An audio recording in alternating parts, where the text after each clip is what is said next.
El KGB ha sido una de las más eficientes agencias de seguridad de todo el mundo. El KGB, el Comité para la Seguridad del Estado de la Unión Soviética de los primeros años, fue disuelto en 1991. Esta plaza moscovita, justo enfrente de los cuarteles generales del KGB, se llamaba Dzerzhinsky, en honor del primer jefe de seguridad bolchevique. Ahora ha vuelto a llamarse Lubianka, su nombre original.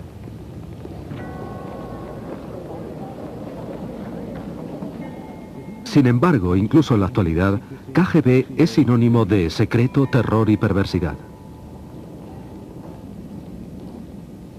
Esta organización soviética para la seguridad ha utilizado distintos nombres durante sus más de 70 años de existencia. Ha sido una institución poderosa y opresiva, temida por toda la población soviética. Las investigaciones sobre el pasado del KGB nos han proporcionado luz acerca de su siniestra existencia.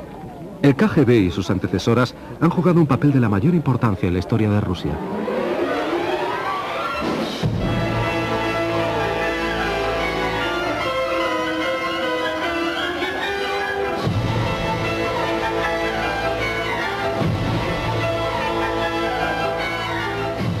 La historia del KGB.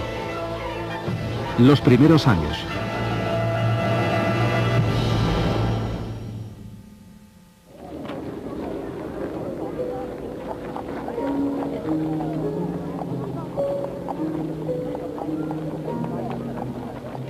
Tras la Revolución de Octubre, los bolcheviques necesitaban organizar una policía secreta.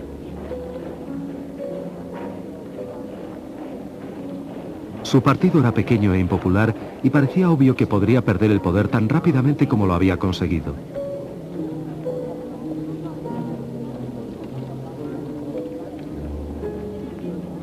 El 7 de octubre de 1917, a instancias de Lenin, el Soviet de los Comisarios del Pueblo estableció la Comisión Extraordinaria de todos los rusos para combatir la contrarrevolución y el sabotaje, la infame Checa.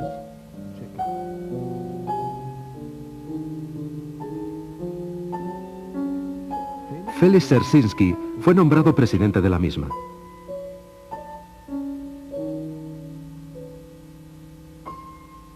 Nacido en 1877, en el seno de una familia polaca noble pero modesta, Dzerzhinsky fue educado en el seno de la religión.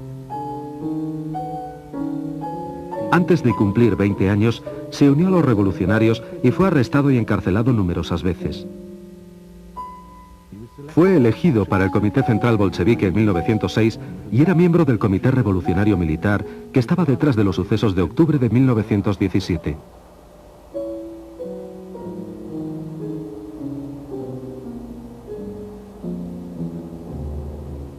Dzerzhinsky creía apasionadamente que la causa bolchevique debía triunfar a cualquier precio. Se le conocía como el más honesto caballero de la revolución y también como el inquisidor general.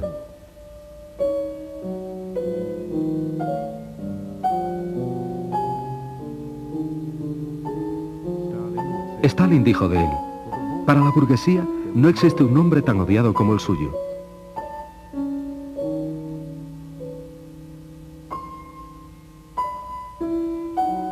El presidente de la Checa casi no tenía equipo de ayudantes ni agentes de confianza.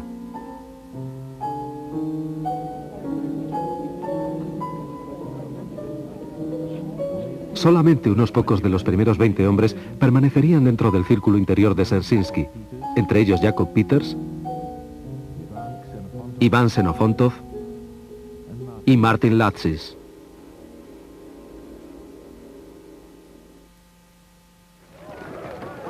Los bolcheviques asignaron a la Checa misiones de extrema importancia.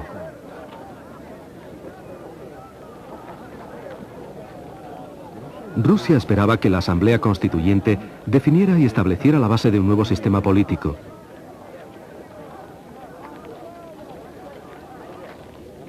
Muchas personas confiaban que así se podría acabar con el poder de los bolcheviques. Las facciones contendientes se preparaban para la lucha en el Parlamento.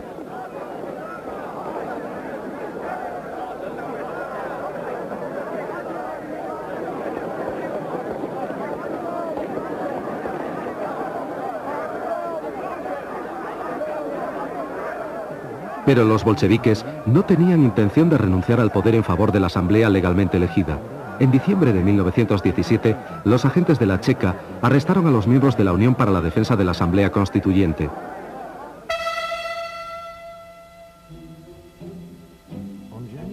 El 5 de enero de 1918, las tropas bolcheviques aplastaron una manifestación de sus seguidores.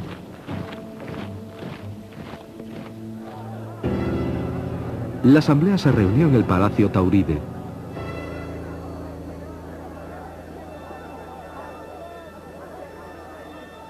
Al día siguiente, guardias dirigidos por agentes de la Checa encerraron a los delegados en el interior del edificio.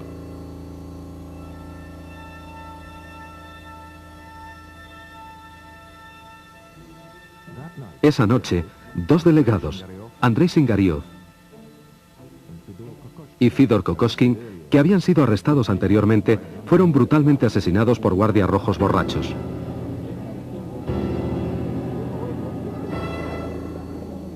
Los asesinatos conmovieron a todo el país y la Checa se vio obligada a arrestar a los dos asesinos. Pero de alguna manera se las arreglaron para soltarles sin castigo y el caso fue cerrado.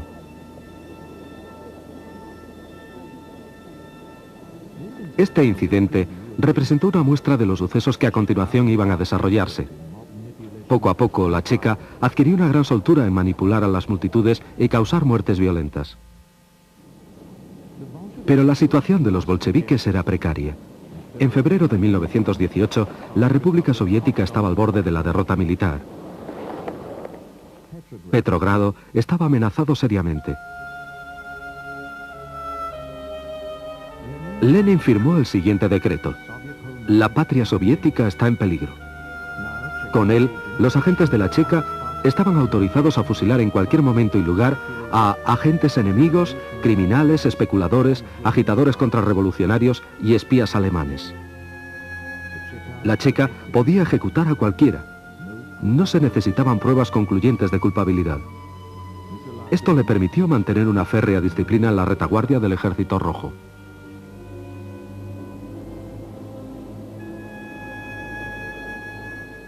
Algunos de los ejecutados eran criminales que no representaban ningún peligro para el régimen bolchevique. La gran mayoría eran oponentes políticos, un peligro mucho mayor para la revolución. El verano de 1918 fue un periodo particularmente violento en la lucha de los bolcheviques hacia el poder absoluto. Y una vez más, la Checa jugó un papel clave. El 4 de julio, se reunió en Moscú el quinto Congreso de los Soviets. La izquierda socialista revolucionaria, un partido político dirigido por María Spiridonova, criticó duramente a los bolcheviques. La Checa tomó represalias. El 6 de julio, Yakov Blyunkin, un miembro del partido de la izquierda socialista revolucionaria, que era también agente de la Checa, asesinó al conde Mirbach, embajador de Alemania. Lenin acusó a la izquierda socialista revolucionaria de intentar provocar una guerra contra Alemania.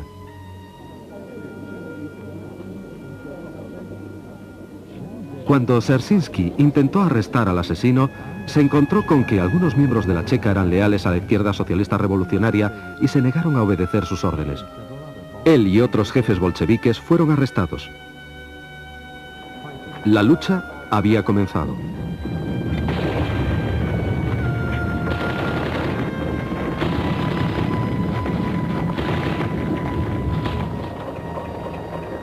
La suerte contra los socialistas revolucionarios estaba echada. 2 días más tarde, refuerzos a las órdenes de Jacob Peters, adjunto a Dzerzhinsky, redujeron a los insurgentes y arrestaron a los dirigentes de la izquierda socialista revolucionaria. El asesino del embajador Mirbach tenía un largo futuro en la Checa.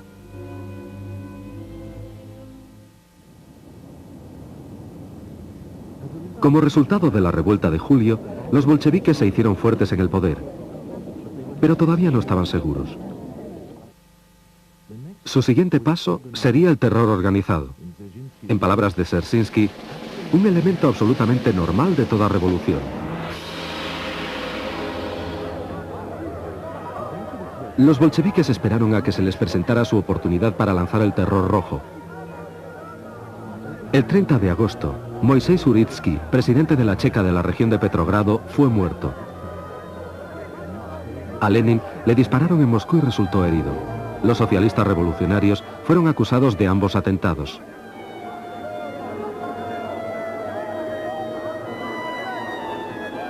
La respuesta fue tan rápida y tan bien organizada que muchos historiadores creen que los asesinatos fueron orquestados por la Checa. Una hora después de que Lenin fuera herido, sin información fidedigna sobre el atentado, Yakov Sverdlov anunció que la clase obrera se vengará por medio del terror contra todos los enemigos de la revolución.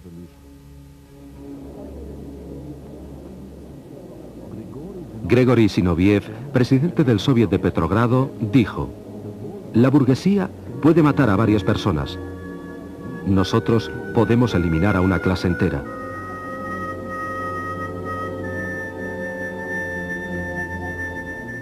En Petrogrado, inmediatamente después de la muerte de Uritsky y de la declaración del terror rojo, 500 rehenes fueron fusilados. Una ola de ejecuciones barrió el país.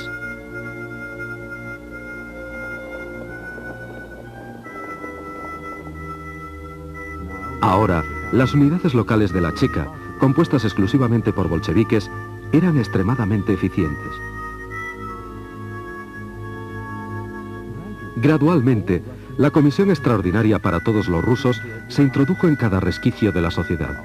Se abrieron oficinas hasta en las más pequeñas ciudades y las regiones más remotas.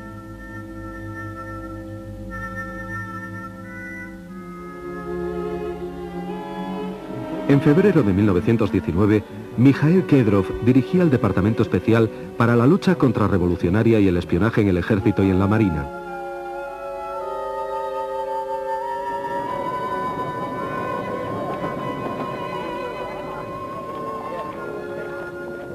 La Checa tenía ahora sus propias y grandes unidades militares.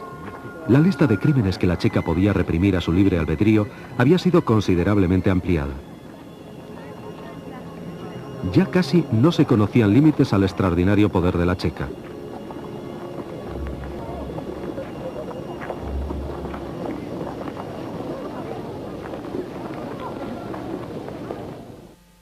A principios de 1919, Dzerzhinsky y Stalin inspeccionaron conjuntamente el frente del Este.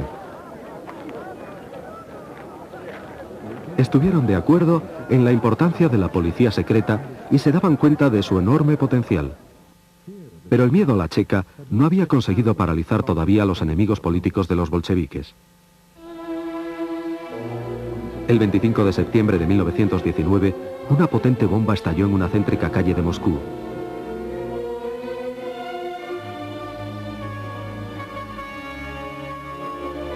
La carga, de 25 kilos, destruyó el edificio donde el comité del partido de Moscú se encontraba reunido en conferencia.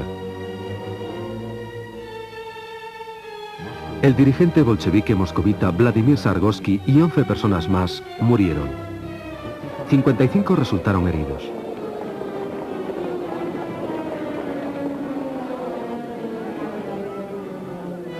Trotsky y Kamenev ensalzaron a los muertos.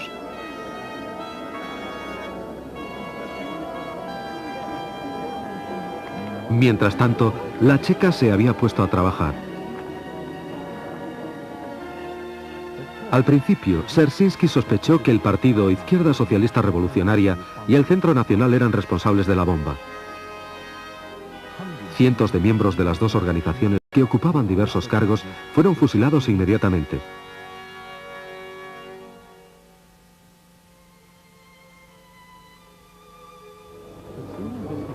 Pero pronto, los investigadores a las órdenes del jefe de la Checa de Moscú, Vasily Mantsev, descubrieron que el encubierto movimiento anarquista había sido el responsable.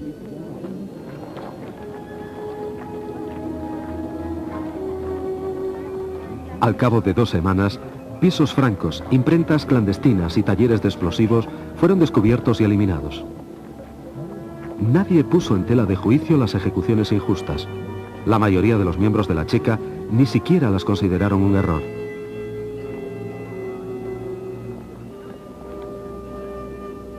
Incluso entre los bolcheviques, nadie se consideraba con las fuerzas suficientes para cuestionar a la Checa en público, aunque en privado comentaban que el eslogan «Todo el poder para los soviets» había sido cambiado por el de «Todo el poder para la Checa».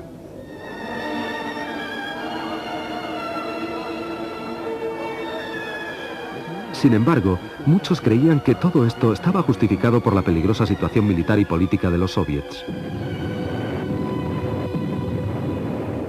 Las victorias de la guerra civil resultaban muy costosas.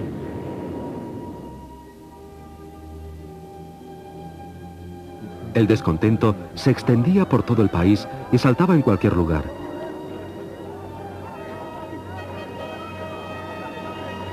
Los bolcheviques llamaban a estos brotes conspiraciones contrarrevolucionarias. Lenin asignó nuevas e importantes misiones al férreo Félix, que aunque todavía dirigía la Checa, se había convertido además en comisario del pueblo para asuntos internos.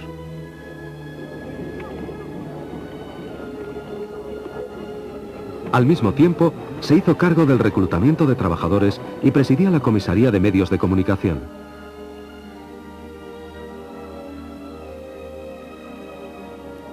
Los guardias fronterizos fueron también subordinados a la Checa.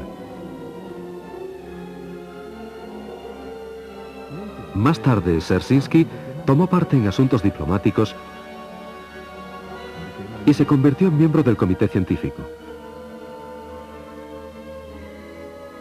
Todos los asuntos importantes del Estado eran controlados por su servicio secreto.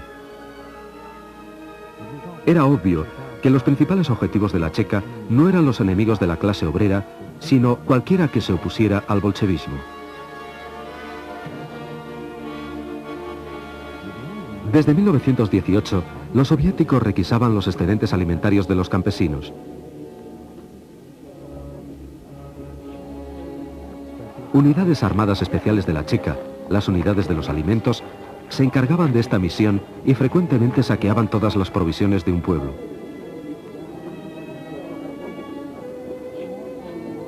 Los que intentaban esconder trigo o pan eran ejecutados inmediatamente.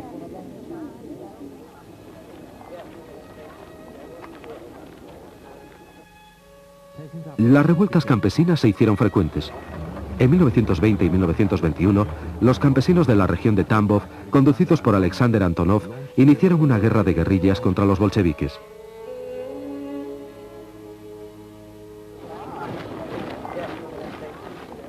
El gobierno soviético respondió con incursiones de castigo. Los efectivos del Ejército Rojo que luchaban contra Antonov fueron reforzados con destacamentos especiales de la Checa, incluyendo la unidad acorazada organizada por el mismo Dzerzhinsky.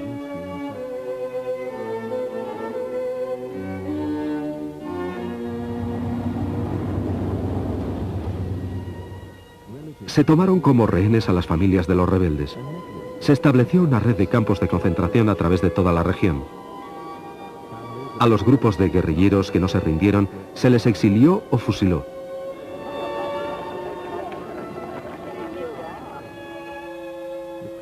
El punto álgido se alcanzó en el verano de 1921, cuando agentes de la Checa se infiltraron en los cuarteles generales de Antonov, sofocando sin piedad el levantamiento campesino.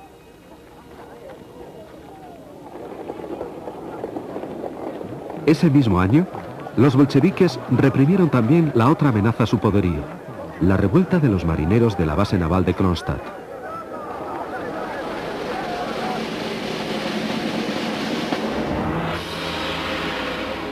Cuando la Checa no podía reprimir a los marineros rebeldes, las unidades del ejército intervenían decidiendo el final de la resistencia.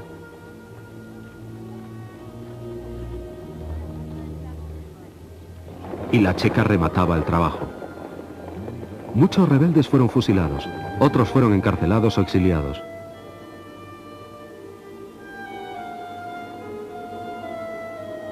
Todo esto ocurrió poco después del 1 de mayo.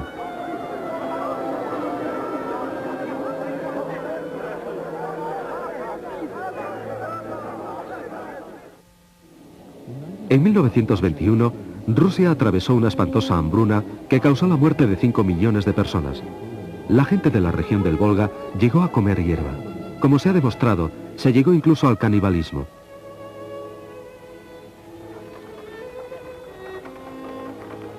Los labradores huían de sus pueblos tratando de sobrevivir.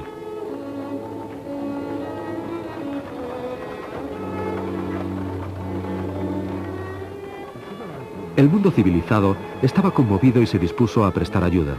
Anatole France donó su premio Nobel para combatir la carestía.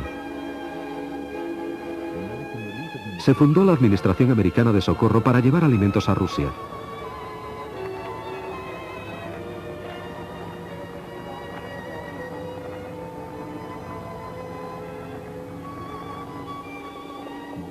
El explorador noruego del Ártico, Fridtjof Nansen, visitó las zonas azotadas por el hambre y pidió un esfuerzo para conseguir la ayuda necesaria.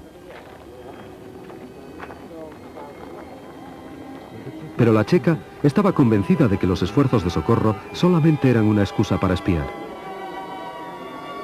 Los miembros de la Administración Americana de Socorro eran constantemente vigilados por la checa, incluso en las reuniones oficiales.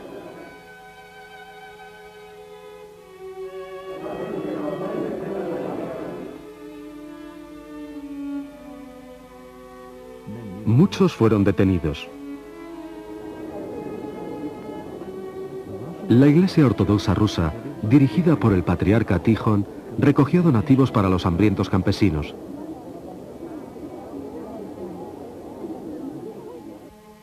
Pero los bolcheviques temían que su autoridad fuera menoscabada y prohibieron los esfuerzos de la Iglesia. El gobierno soviético fundó entonces el Comité Estatal para el Socorro al Hambre. Este solicitó a la Iglesia que donara todos los tesoros que no fueran utilizados para los oficios religiosos.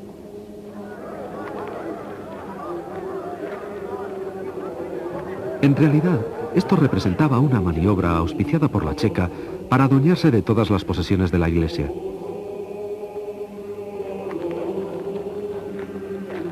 El patriarca Tijón trató en vano de pedir ayuda al gobierno e intentó quejarse a Lenin de la tiranía de la checa. Él no conocía la carta de Lenin dirigida a todas las autoridades locales, apremiándoles a cerrar todas las iglesias y matar a tantos clérigos como fuera posible.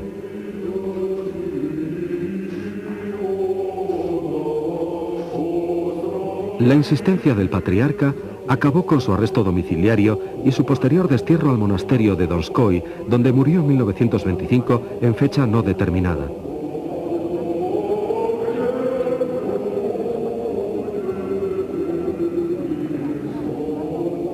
Desde aquel momento, la Iglesia Ortodoxa quedó prácticamente controlada por el Estado.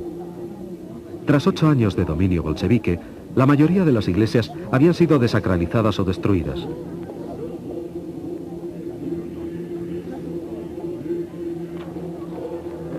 De las 96 iglesias de Petrogrado, solamente quedaban abiertas al culto 7. Los monasterios fueron reducidos a campos de labor para miles de religiosos socialmente extraños.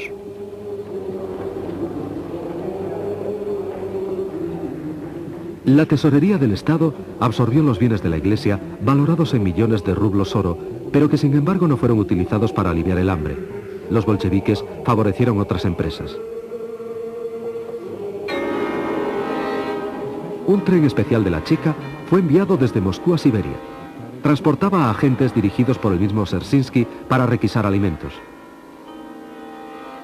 Sus ayudantes estaban autorizados para recolectar provisiones por cualquier procedimiento y llevarlas a la Rusia europea.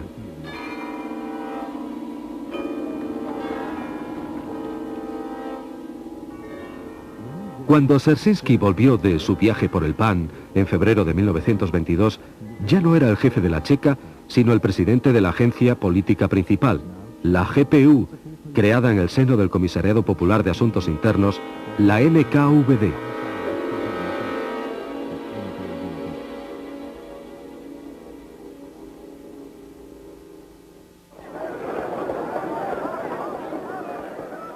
Cuando la guerra civil terminó, los bolcheviques deseaban proclamar que los poderes extraordinarios de la Checa ya no eran necesarios.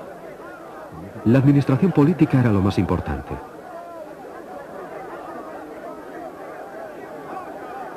El régimen soviético se encargó de eliminar a los que se oponían abiertamente a él y trató de descubrir a sus adversarios ocultos. La solución de Dzerzhinsky era sencilla. La GPU debe llegar a ser la sucesora de las gloriosas tradiciones y hazañas de la Checa. En el verano de 1922, preparó un juicio contra los dirigentes de los socialistas revolucionarios encarcelados.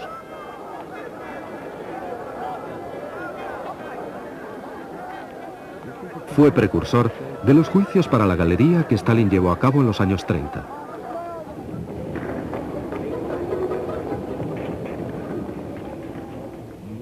Georgi Piatakov presidió el juicio.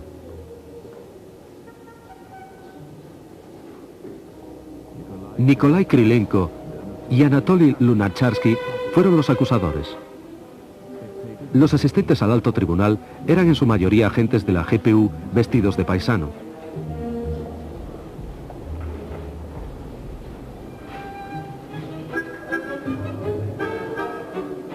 La GPU se había preparado meticulosamente para el juicio. Algunos acusados fueron inducidos a declararse culpables, implicando a sus antiguos camaradas, miembros del Comité Central Socialista Revolucionario. Dos provocadores, Grigori Semyonov y Lidia Konopleva, se habían infiltrado en este grupo de colaboradores. Nikolai Bukharin, que era el defensor, estaba virtualmente controlado por la acusación.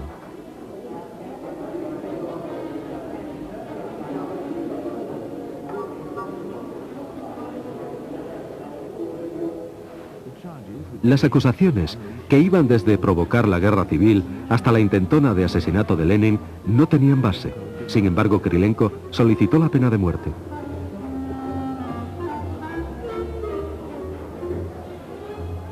Las cosas no resultaron, sin embargo, como habían sido planeadas. Los que amañaron el juicio no estaban satisfechos. Los acusados no se asustaron y no confesaron. Rehusaron declararse culpables y acusaron al régimen bolchevique de tiranía y de torturar a los testigos.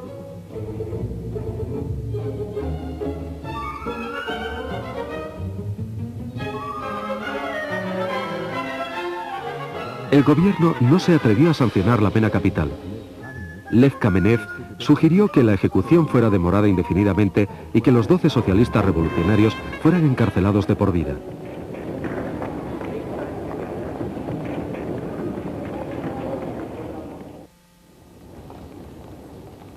Los socialistas revolucionarios resultaron un grave compromiso para la GPU, que había tenido mayor éxito con las actividades de la Comisión para la Mejora de la Vida de la Infancia, creada en 1921 y que había sido dirigida por el incansable Dzerzhinsky.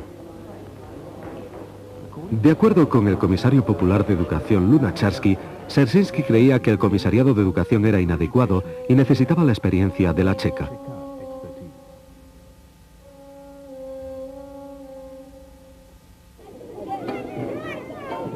El problema era extremadamente serio. Las represalias de la guerra civil y las migraciones forzosas habían dejado un número impresionante de huérfanos. Había 6 millones de niños sin hogar ni familia vagando por los caminos de Rusia y aglomerándose en sus ciudades.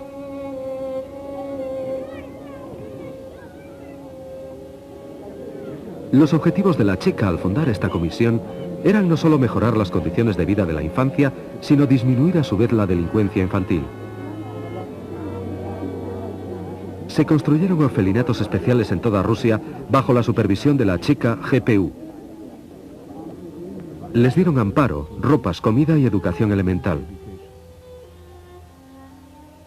Pero lo más importante era que los niños pasaban a estar controlados.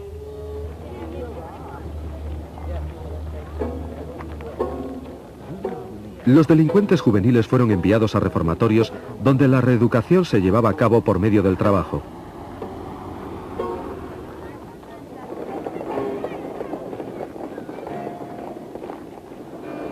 El reformatorio más famoso se llamaba Félix Dzerzhinsky y estaba dirigido por Anton Makarenko.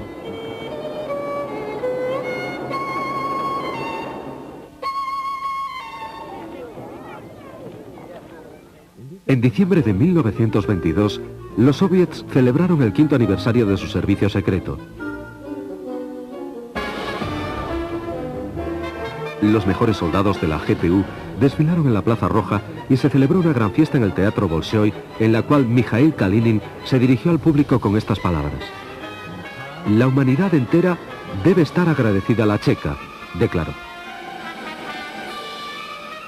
La primera insignia de oficial de honor de la Checa fue otorgada a Dzerzhinsky. Días después, cuando se reunió el primer congreso de los soviets de la recientemente creada Unión Soviética, el Comité Central del partido decidió cambiar el nombre del servicio secreto una vez más. La GPU se convirtió en la OGPU, la Agencia Política del Estado Unificado.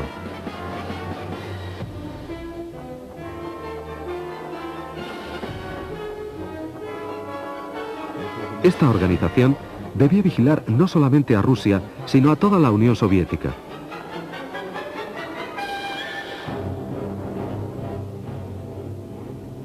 Dzerzhinsky llegó a formar parte del gobierno soviético. Desde aquel momento en adelante, las principales cabezas de la policía secreta pasarían a situarse en las más altas instancias de todos los organismos del Estado y del partido. En 1923, la OGPU tenía numerosos adversarios fuera de la Unión Soviética.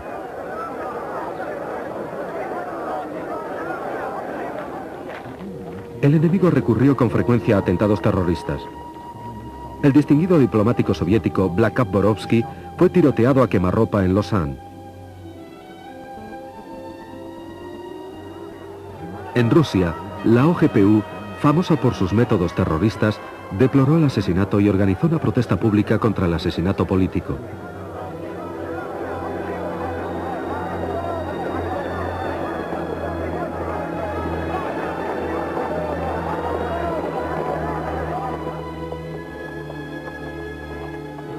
A partir de 1922, a Occidente le resultaba muy difícil estar a la altura del servicio secreto extranjero de la OGPU, dirigido en aquel momento por Mikhail Trilisev.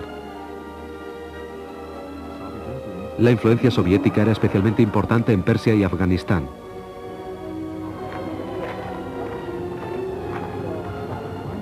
Pero el principal objetivo de la OGPU estaba dentro de la propia Unión Soviética.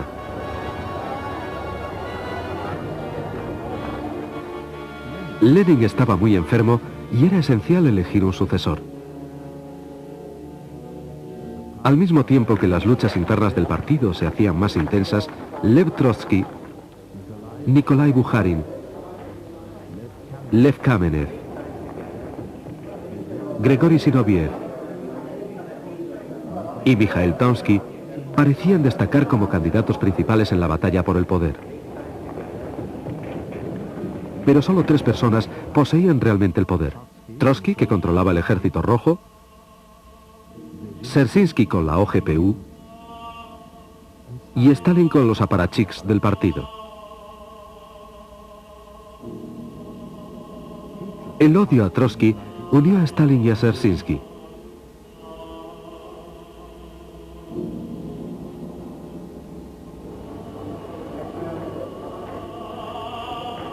En diciembre de 1923, Dzerzhinsky llegó a decretar que los seguidores de Trotsky eran enemigos del partido, sin lugar alguno posible en la OGPU.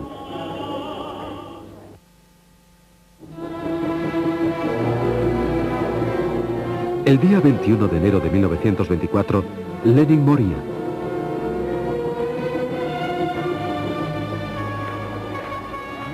Durante los 6 días siguientes, mientras la muchedumbre soviética lloraba al dirigente bolchevique, el Comité Central del partido decidía quién se haría cargo del poder en el futuro. Dzerzhinsky presidía la comisión del funeral de Lenin.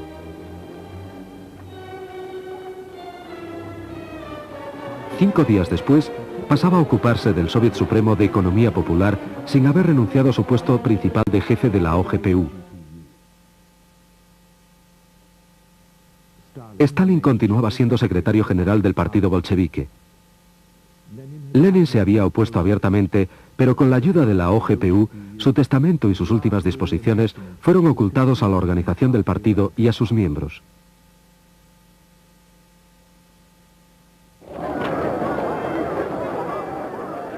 En 1924, esta agencia política se había convertido en una institución muy bien organizada, con cientos de miles de empleados, tanto oficiales como secretos, un gran número de servicios y departamentos y una gran cantidad de soldados que aventajaban a la mayoría de las unidades del Ejército Rojo, tanto en equipos como en entrenamiento.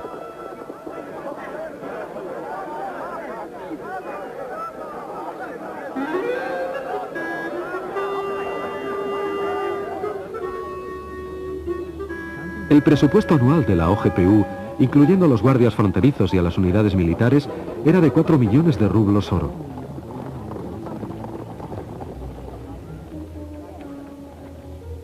El servicio secreto extranjero tenía un presupuesto de 3 millones de dólares. Los agentes de la OGPU disfrutaban de lujosos apartamentos y tenían acceso a tiendas especiales bien surtidas de artículos de calidad. Los miembros de la OGPU se consideraban como un grupo de escogidos, un Estado dentro del Estado. Al mismo tiempo, tenían directrices especiales para efectuar propaganda política entre las masas y tener estrechos contactos con ellas para reforzar la autoridad de la OGPU.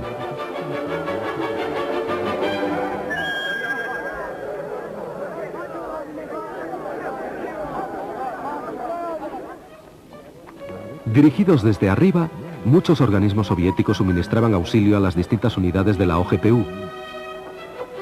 Podía considerarse como la indestructible conexión entre el pueblo y el servicio secreto.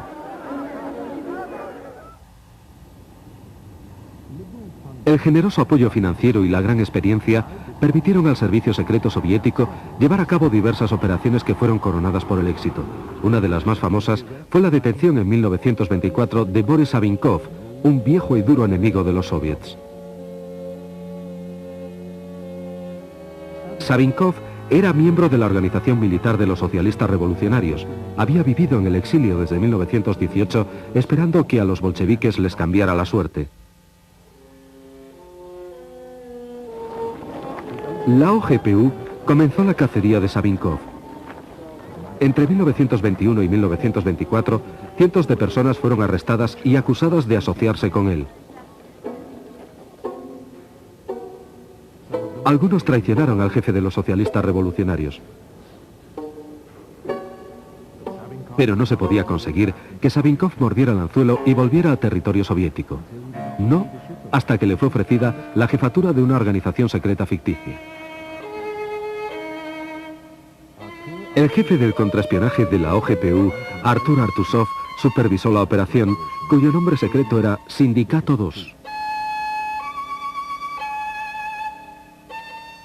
El agente de la OGPU, Andrei Fedorov, viajó al extranjero simulando ser un antibolchevique.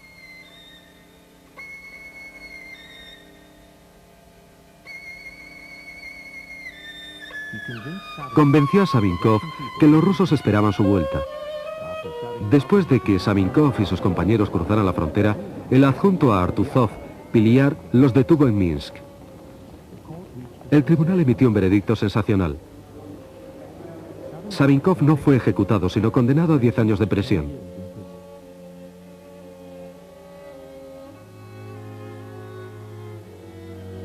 Sin embargo, en mayo de 1925 se cayó de una ventana de su prisión. La OGPU dictaminó que había sido un suicidio.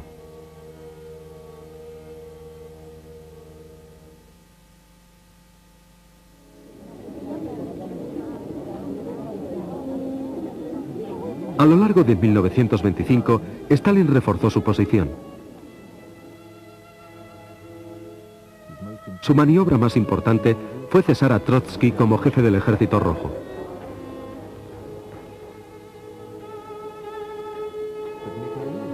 Pero Mijael Frunze, su sucesor, demostró que era demasiado independiente y poderoso para el gusto de Stalin.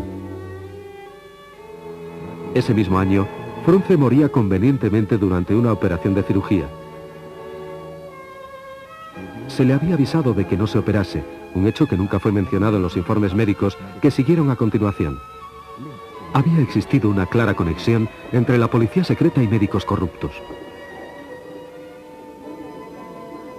El mando del Ejército Rojo fue asignado a Kliment Voroshilov, que era acérrimo y leal seguidor de Stalin. Voroshilov había sido uno de los primeros agentes de la Checa.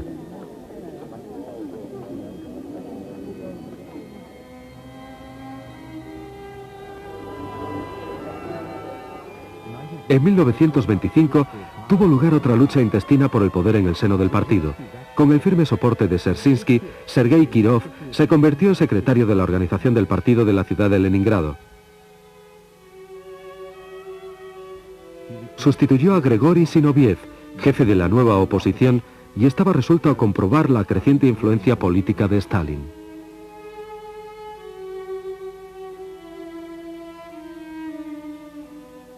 Muchos historiadores creen que en sus últimos años de vida, Dzerzhinsky recelaba cada vez más de Stalin. No obstante, su última aparición pública fue en apoyo del secretario general.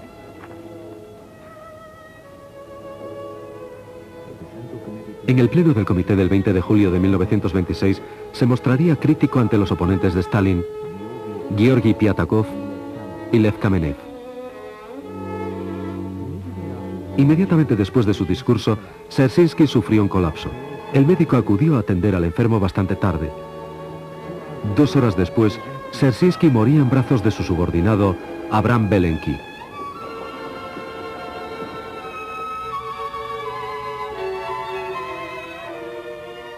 El funeral de Dzerzhinsky representaba una ocasión importante para los bolcheviques. Fue la última vez que los dirigentes del partido estarían juntos. El puesto de cada uno de ellos en la Guardia de Honor representaba su influencia política. Cuando enterraron a Dzerzhinsky, los bolcheviques dijeron adiós no solo a un camarada, sino también a una época. El periodo que más tarde fuera denominado como la época del terror revolucionario romántico había terminado.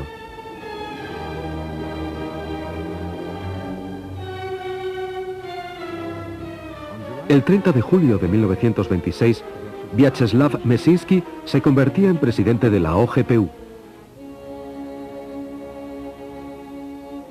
Meszynski había nacido en 1874. Se licenció como abogado en la Universidad de San Petersburgo y se afilió a los bolcheviques en 1902. Después del golpe de octubre, Meszynski fue nombrado comisario popular de finanzas y después cónsul general en Berlín. En 1919 fue transferido a la Checa y llegó a ser posteriormente adjunto a Dzerzhinsky.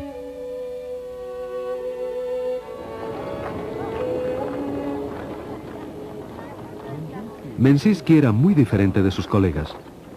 Provenía de la inteligencia, era experto en física, química, le gustaba la astronomía y hablaba 20 lenguas. Era también un caballero, lo que parecía ser un serio inconveniente para una persona de su posición. Trotsky lo describió como un hombre en la sombra. Pero eso era justamente lo que Stalin necesitaba. El nombramiento de Meszynski hizo que Stalin pasara a ser dueño absoluto de la OGPU. El segundo al mando de Meszynski, Genrikh Yagoda, llegó a convertirse en una herramienta en manos de Stalin.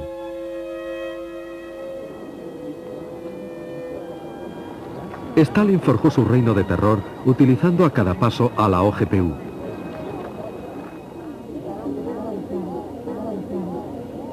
El país estaba en vías de industrialización.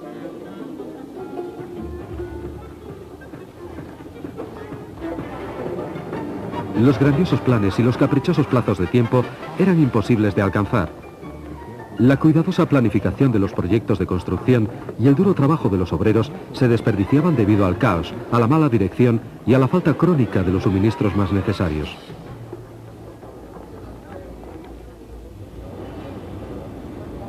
El partido no podía acusar de ello a sus ineptos e inexpertos directores rojos. En su lugar, los bolcheviques buscaron otras cabezas de turco. La OGPU encontró una solución. El desarrollo industrial era lento debido al sabotaje de los especialistas burgueses, etiqueta que fue colocada a los ingenieros veteranos que no tenían un pasado bolchevique.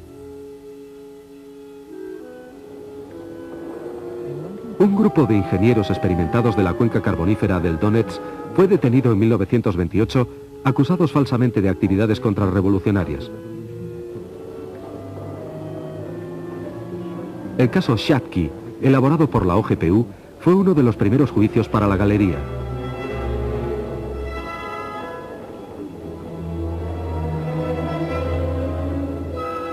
Stalin no estaba contento con los resultados. Solamente 16 de los 58 acusados se declararon culpables. A pesar de intensas investigaciones, el acusador Nikolai Krylenko no pudo presentar pruebas concluyentes de los graves delitos de los acusados. El Tribunal Supremo, presidido por Andrei Vyshinsky, sentenció a 11 ingenieros a la pena capital, pero el gobierno rehusó sancionar la sentencia y solamente fueron encarcelados.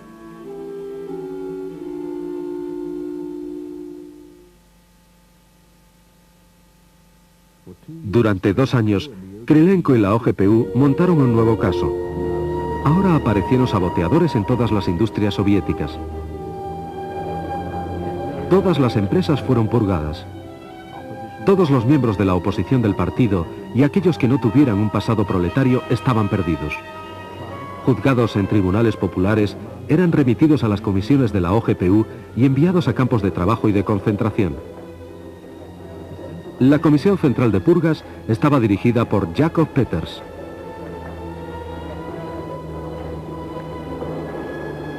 Más tarde, en los años 30, el figurado e inexistente partido industrial, el Prompartilla, fue cargado con las culpas. La OGPU corrigió sus primeros errores. Solamente había esta vez 8 acusados. Muchos de ellos confesaron humildemente falsos crímenes y fueron testigos de la acusación. El profesor Leonid Radmin, el supuesto dirigente del Prompartilla, y los otros 7 acusados habían sido forzados por la OGPU para que confesaran.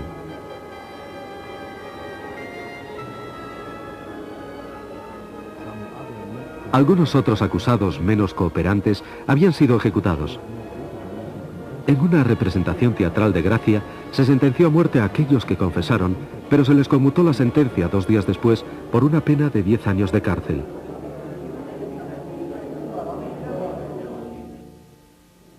Al mismo tiempo, los campesinos rusos fueron sometidos a duras represiones.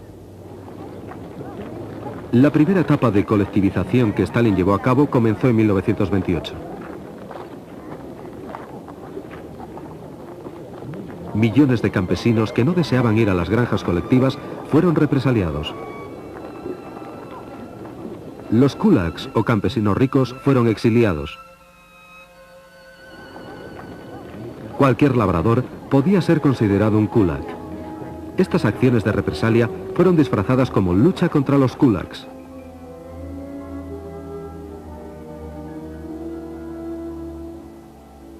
Los pueblos fueron abandonados. Las prisiones estaban abarrotadas. Stalin concibió un nuevo plan: utilizar a trabajadores forzados para construir el socialismo. Los convictos serían utilizados hasta el agotamiento total y después serían desechados. Las prisiones y los campos controlados por el Ministerio de Justicia estaban administrados por la OGPU. Este fue el origen del infame Gulag, la administración de los campos principales. Genrikh Yagoda fue su primer dirigente.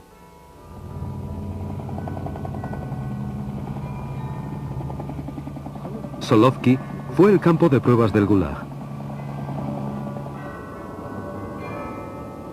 En 1923 se inauguró un campo de concentración modelo en la zona del monasterio Solovetsky. Desolado y en ruinas, estaba situado en unas islas a 40 kilómetros de la costa del frígido Mar Blanco.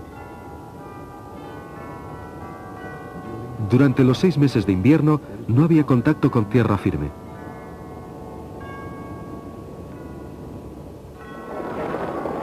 Los internos eran humillados y maltratados, castigados y torturados.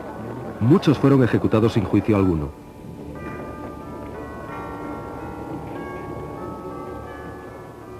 Los principios económicos en que se basaba el Gulag fueron puestos a prueba en Solovki: conseguir el máximo esfuerzo de trabajo al mínimo costo. En 1926, el campo de Solovki consiguió una producción de madera valorada en 63.000 rublos. En 1929, esta cifra se había elevado a 3,5 millones de rublos. Un año más tarde, llegaba a los 10 millones.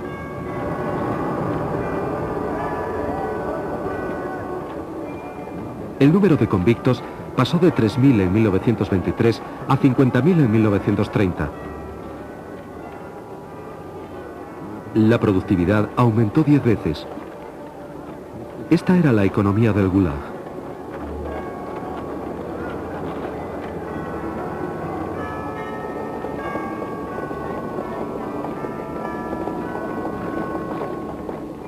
Pero la empresa maderera, incluso a escala gigantesca, no tenía un gran impacto político.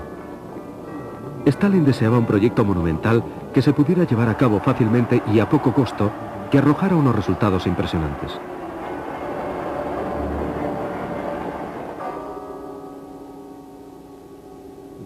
La construcción de un canal entre los mares Blanco y Báltico comenzó en septiembre de 1931.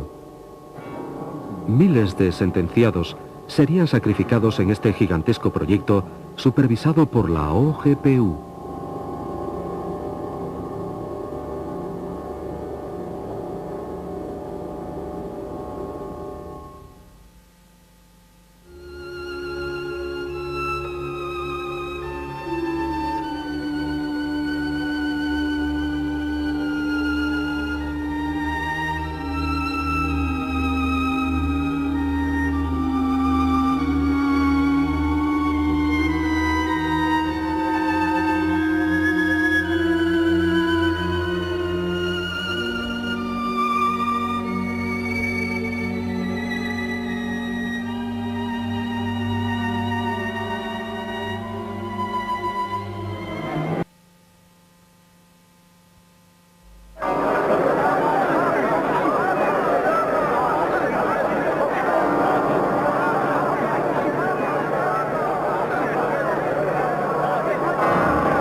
Los bolcheviques se dieron cuenta enseguida que tenían que conservar el poder que habían conseguido en octubre de 1937. Los nuevos gobernantes de Rusia crearon una comisión extraordinaria para prevenir la contrarrevolución. Fue conocida con el nombre de la Checa, el escudo y la espada del gobierno soviético. Al cabo de una década, toda la resistencia había sido aplastada. Los que no estaban de acuerdo con el nuevo régimen fueron muertos, forzados a emigrar o deportados a campos de concentración. Para conseguir las ambiciosas metas de Stalin, Rusia debería pagar un precio muy elevado. Su visión del socialismo requería el trabajo de millones de esclavos. La Organización para la Seguridad del Estado, conocida como la Administración Política del Estado Unificado, OGPU, comenzó desde 1922 a cambiar su misión de eliminación de la oposición a suministrar trabajadores forzados para la construcción del infame Gulag.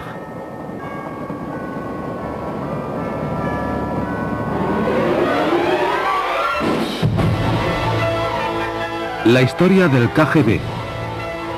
Segunda parte, los profesionales.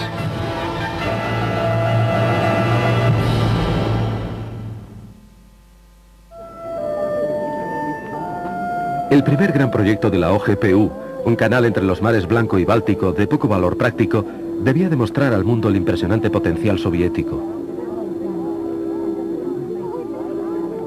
El canal de Belomor cruzaba el árido terreno de la Rusia del Norte.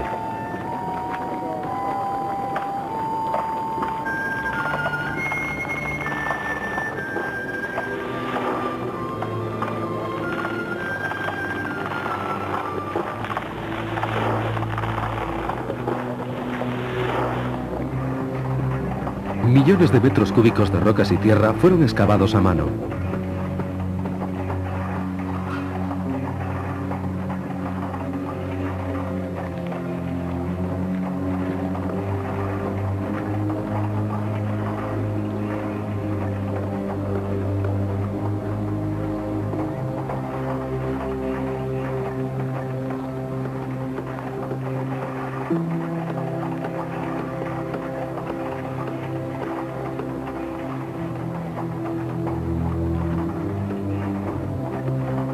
Docenas de diques y pantanos fueron construidos en menos de 20 meses.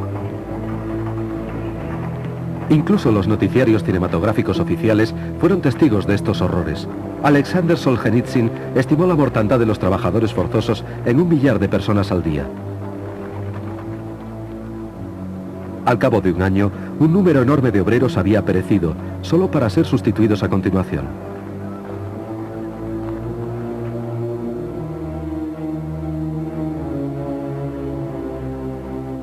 El canal fue terminado en el tiempo previsto.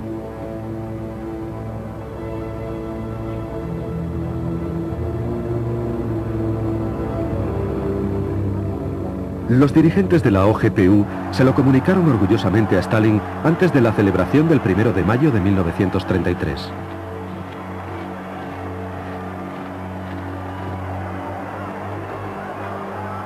El proyecto había sobrepasado todas las expectativas.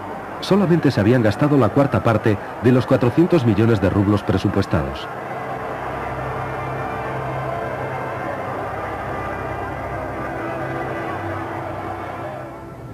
En julio, Stalin, Voroshilov y Kirov viajaron a lo largo del canal de Belomor.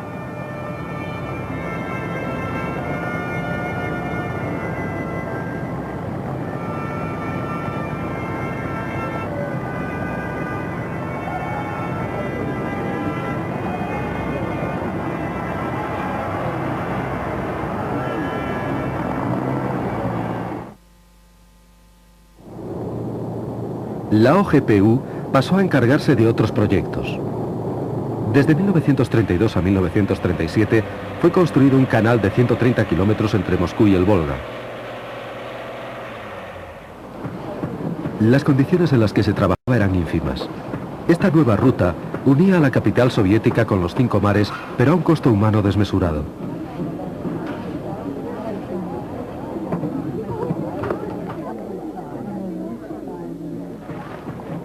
La construcción ferroviaria se hizo posible gracias a los trabajos forzados.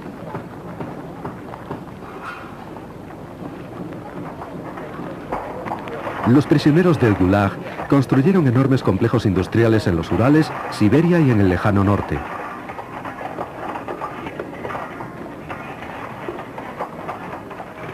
Los convictos ayudaron a construir el metro de Moscú, una maravilla de la ingeniería.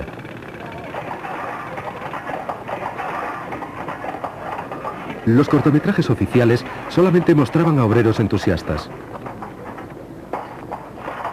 Las revueltas llamaban poco la atención. En 1933, las condiciones de trabajo infrahumanas provocaron huelgas que fueron sofocadas por la OGPU.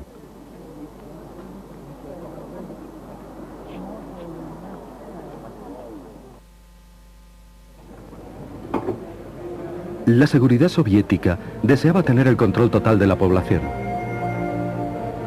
La emisión de pasaportes domésticos en 1932 fue uno de los primeros pasos. Solo aquellos que tenían todos sus papeles en regla pudieron obtener la documentación. La más ligera irregularidad en el historial de una persona era motivo de prisión. Ahora el gobierno podía también supervisar y limitar los viajes.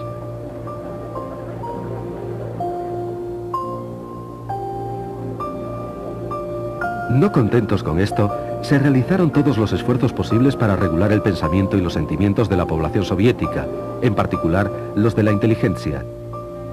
Lenin había desdeñado la inteligencia llamándola más o menos basura. Desde los primeros días de la revolución en este estrato social había estado constantemente vigilado por la Checa. Los científicos, artistas, filósofos y escritores fueron los primeros en sufrir el exilio, la encarcelación y la ejecución.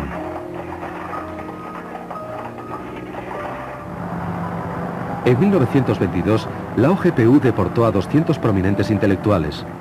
Los que permanecieron en Rusia tuvieron que soportar un peligro manifiesto. Con frecuencia, los agentes de la OGPU se ganaban falsamente la confianza de intelectuales eminentes. Por ejemplo, en 1921, el agente Yakov Agranov se hizo pasar por amigo del poeta Nikolai Gumilyov mientras apañaba una acusación contra él. Gumilyov fue denunciado por traidor y fusilado.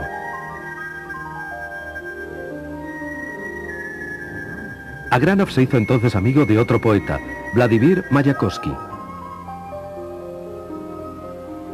En 1931, Mayakovsky supuestamente se suicidó.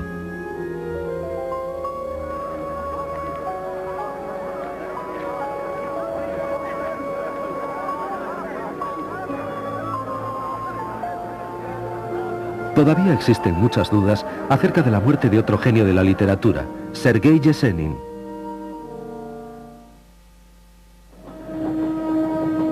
El escritor Máximo Gorki estaba también muy estrechamente vigilado por la OGPU.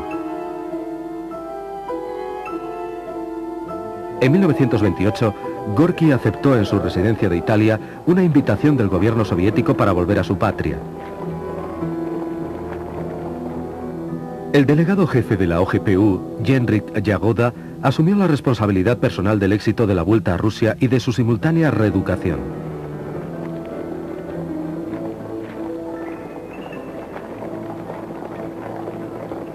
Todas las apariciones públicas de Gorki fueron preparadas por la OGPU.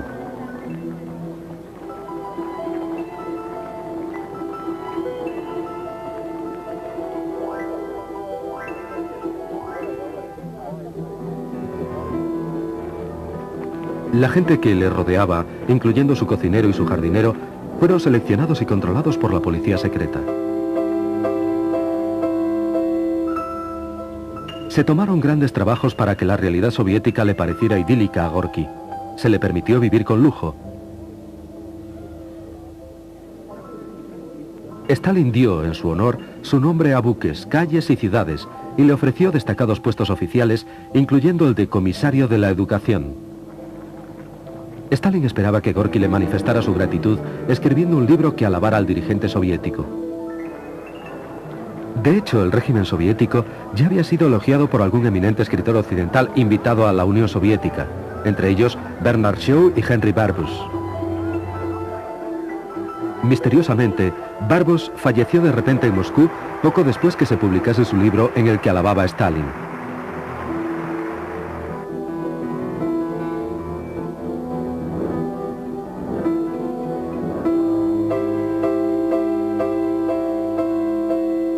Pero Gorki no quería escribir un libro sobre el jefe del partido. A diferencia de los escritores extranjeros, él conocía las implicaciones del socialismo de Stalin. La colectivización de la agricultura acabó en una hambruna que se llevó, incluso en la estimación a la baja de la OGPU, 3,5 millones de vidas. Entre Stalin y Gorki comenzó a crecer la tensión. El escritor fue aislado. No se le permitía salir de la Unión Soviética. En 1934, Gorki sucumbió a las presiones y aceptó a dirigir la Unión de Escritores Soviéticos, que estaba manejada por el partido.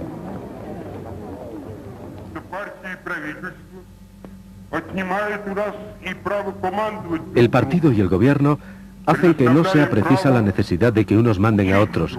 En su lugar, nos garantiza el derecho a la enseñanza. Enseñar significa intercambiar experiencias, solo eso.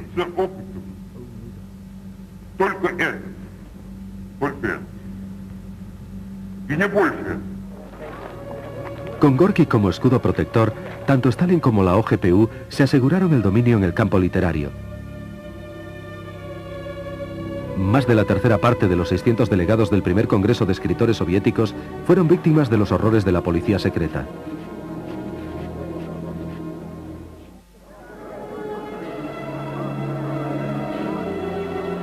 En 1936, Gorki murió.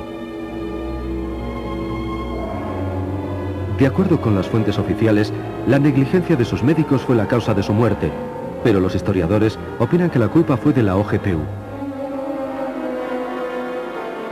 Stalin y la policía secreta atribuían regularmente la responsabilidad de sus crímenes a personas totalmente inocentes.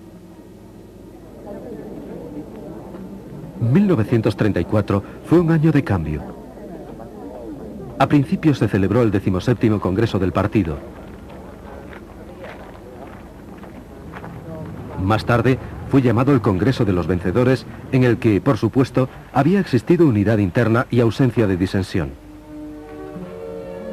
El Congreso fue un éxito para Stalin y su camarilla, pero no había sido un éxito fácil. La elección del Comité Central del partido fue por votación secreta. Sergei Kirov, apoyado por los obreros, obtuvo la mayoría. Se emitieron 4 votos contra Kirov y 289 contra Stalin. Estas cifras fueron ocultadas al Congreso.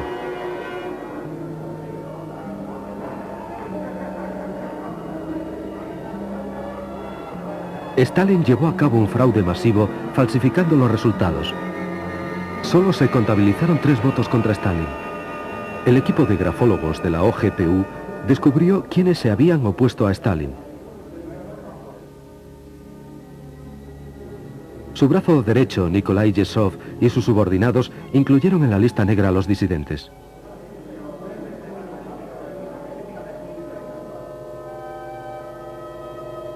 Poco tiempo después, el presidente de la OGPU, Vyacheslav Mesinsky, murió. Fue enterrado con honores. Su equipo y muchos miembros del partido sospecharon que había sido envenenado por su adjunto, Yagoda. Stalin acusó de la muerte de Mesinsky a los seguidores de Trotsky. Genrikh Yagoda fue nombrado nuevo presidente. En 1934, Yagoda tenía 43 años. De aprendiz de grabador, había llegado a convertirse en un revolucionario profesional. Su boda con la nieta de Yakov Sverdlov le había asegurado un rápido ascenso en la jerarquía del partido. Se había afiliado a la Checa en 1920. Como adjunto de Mesinsky, había supervisado todas las operaciones domésticas de la OGPU. Stalin nunca puso en duda la lealtad de Yagoda. Este recibió el control no solo de la OGPU, sino también de la policía, de la Guardia Fronteriza, de los campos de concentración, prisiones y bomberos, todos ellos subordinados a una organización de reciente creación. El Comisariado Popular de Asuntos Interiores, la NKVD. La información pública acerca de las actividades de la NKVD estaba restringida. Se efectuaron llamamientos recabando el apoyo popular para la NKVD.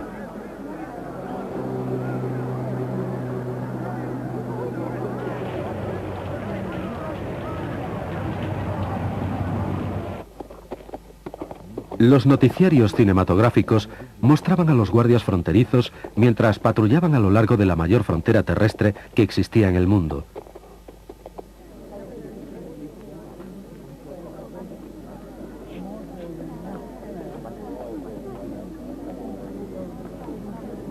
Todas las demás actividades permanecían secretas.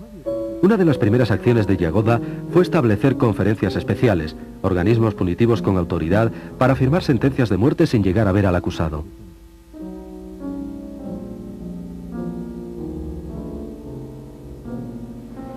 Las conferencias especiales fueron denominadas justicia de ametralladora. El genocidio de la policía estatal alcanzó todavía mayores proporciones y revistió mayor intensidad. Stalin necesitaba un pretexto para lanzar la más gigantesca campaña de terror de la historia. El 1 de diciembre de 1934 lo consiguió por fin. Sergei Kirov fue herido mortalmente en los cuarteles generales del partido en Leningrado.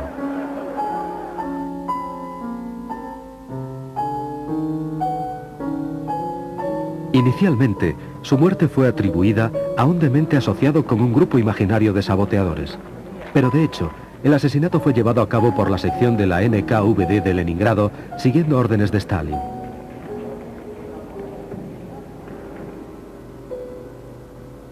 Las pruebas de que un matón de la NKVD había sido el autor de los disparos desaparecieron cuando todos los posibles testigos del asesinato fueron ejecutados. Posteriormente, Stalin acusaría a sus principales oponentes políticos, Grigori Zinoviev y Lev Kamenev, de la muerte de Kirov.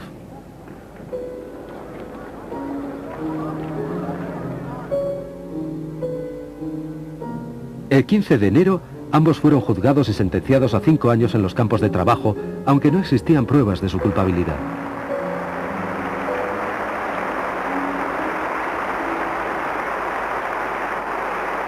La época del terror había comenzado.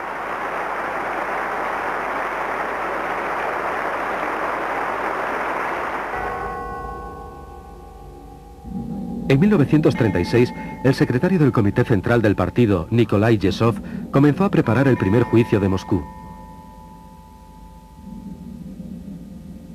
Los acusados fueron culpados de participar en una gigantesca conspiración anti-estalinista que supuestamente ligaba con Trotsky a Zinoviev, Kamenev y otros dirigentes de la derrotada oposición.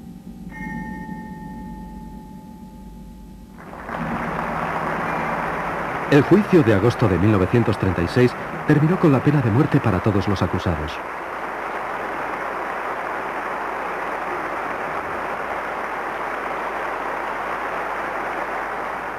En las semanas siguientes, juicios sumarísimos de la NKVD sentenciaron a miles de personas consideradas como desleales al régimen.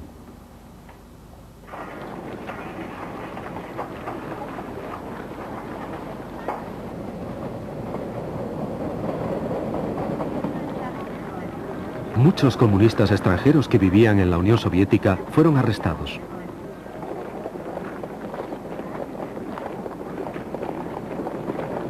Yagoda reforzó el espionaje en el extranjero.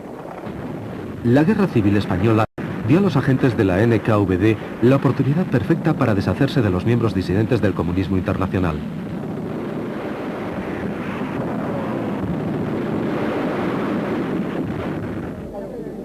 Aquellos comunistas extranjeros que se habían opuesto a Stalin y que temerariamente habían marchado como voluntarios a luchar en España fueron identificados y secretamente ejecutados durante las hostilidades. En la segunda mitad de 1936, obedeciendo una orden de Stalin, la NKVD se preparó para el segundo juicio de Moscú. Los arrestados fueron acusados de ser dirigentes de una organización paralela. Supuestamente, la organización había estado preparando el lanzamiento de una campaña de terror en caso de que la conspiración de Zinoviev y Kamenev fallara. Entre los 17 acusados estaba Grigori Sokolnikov, un antiguo ministro de Finanzas.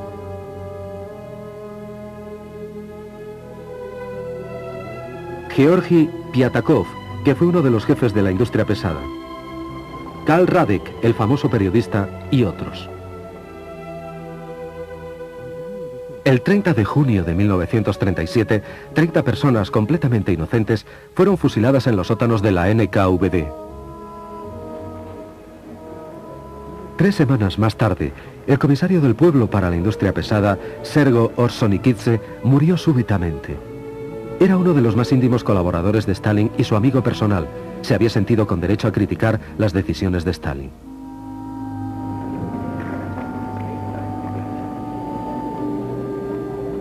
La ausencia de Yagoda en el funeral de Orsonikidze demostró públicamente la pérdida de su influencia. En octubre de 1936, el jefe de seguridad había sido degradado al rango inferior de comisario de comunicaciones. Nikolai Yesov se convirtió en la nueva cabeza de la NKVD. Un alcohólico crónico estaba físicamente incapacitado, era patológicamente cruel y tenía pasión por cantar.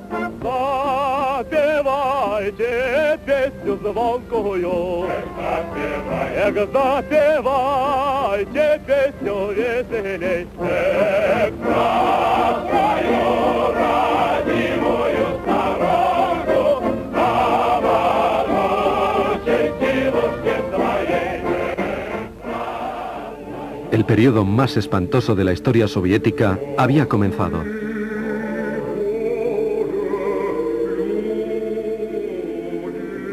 El viejo equipo dirigente de la NKVD se convirtió en la primera víctima de Yakov. Casi todos los oficiales de alta graduación de la policía secreta fueron convocados a Moscú. No regresarían jamás. Yesov diezmó los cuadros del servicio secreto militar soviético. En 1937, el legendario viejo alias general Grishin, alias Jan Bersin, jefe de la administración del Servicio Secreto Militar del Ejército Rojo, que estaba prestando servicio en España, fue llamado a la Unión Soviética, donde fue ejecutado. Al mismo tiempo, la NKVD eliminó a docenas de sus propios espías. Cadáveres sin identificar fueron encontrados en los oscuros callejones de París, Génova y otras ciudades. En junio de 1937, el terror golpeó al alto mando del Ejército Rojo. Los más distinguidos oficiales de alta graduación, Tukhachevsky, Yakir, Uborevich, Eidemann, Kork y otros, fueron acusados de conspiración antisoviética y ejecutados. Menos de un año después, los oficiales que juzgaron a Tukhachevsky y a sus compañeros fueron a su vez eliminados. El jefe supremo de la Fuerza Aérea, Yakov Alnis, el jefe de ejército del Extremo Oriente, Vasily Blyuker, el jefe de la región militar de Leningrado, Pavel Divenko, y el mariscal Alexander Yegorov perecieron juntamente con decenas de millares de oficiales de diversa graduación y posición.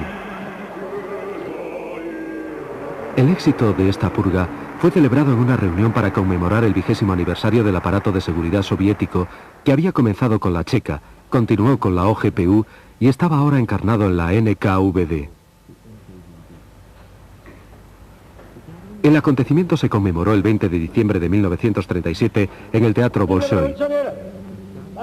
Anastas Mikoyan dijo: "Cada ciudadano de la Unión Soviética es un empleado de la NKVD". El aniversario fue celebrado también en todo el país.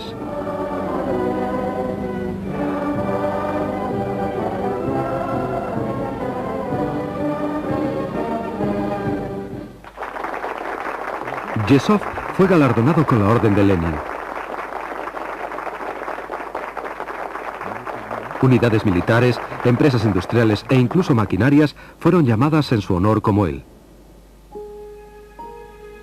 Con devoción fanática hacia Stalin, Yezhov redobló sus esfuerzos. Las purgas de 1937-38 alcanzaron hasta los más fieles a Stalin. Entre ellos, el comisario de justicia Nikolai Krylenko y el que fuera un destacado miembro de la Checa, Josif Jünslicht. Uno de los héroes de la Revolución de Octubre, Vladimir Antonov Osenko, fue llamado de su destino diplomático y fusilado, al igual que el antiguo presidente de la NKVD, Yagoda.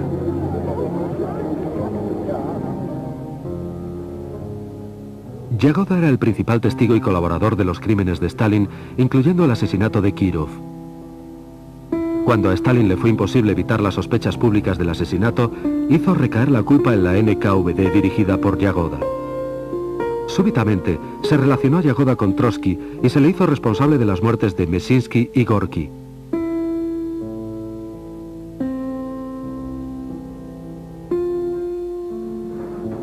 Yagoda se convirtió en uno de los principales acusados del tercer juicio de Moscú.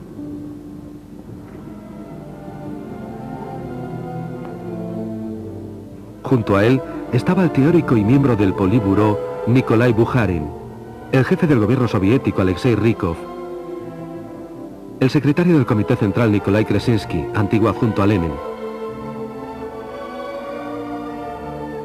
y Christian Rakovsky, un respetado bolchevique, jefe de la Ucrania soviética.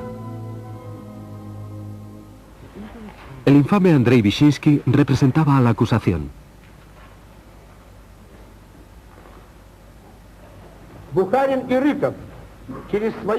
Bukharin, Rykov y sus cómplices han estado suministrando sistemáticamente información a diversos servicios secretos extranjeros.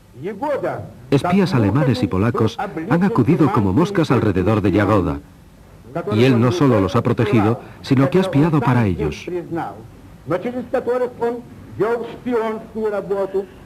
Como fiscal, Vyshinsky se basaba en denuncias en lugar de hacerlo en hechos probados.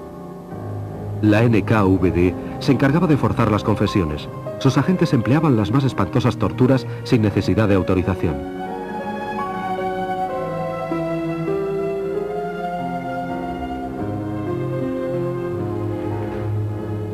La única forma de evitar la tortura era el suicidio.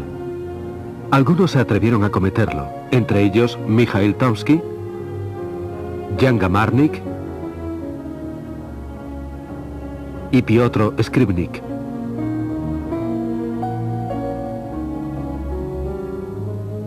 Bukharin, Rykov y los otros acusados del tercer juicio de Moscú fueron condenados. Todos fueron pasados por las armas como enemigos del pueblo.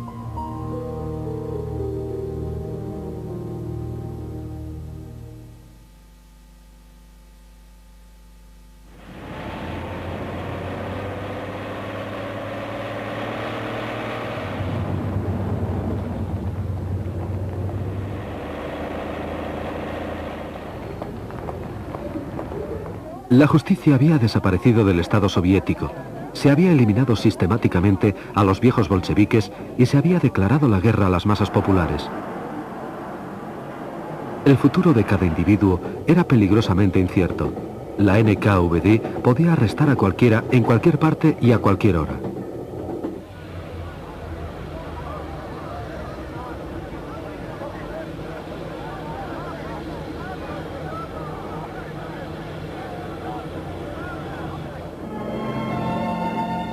Mediante una ley promulgada en 1935, a partir de los 12 años de edad, se podía aplicar a los ciudadanos responsabilidades criminales y penales. Los niños podían ser encarcelados o condenados a muerte.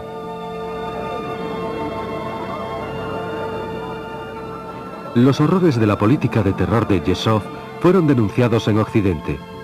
Romain Rolland criticó el encarcelamiento de los niños. André Gide condenó al régimen de Stalin por fascista.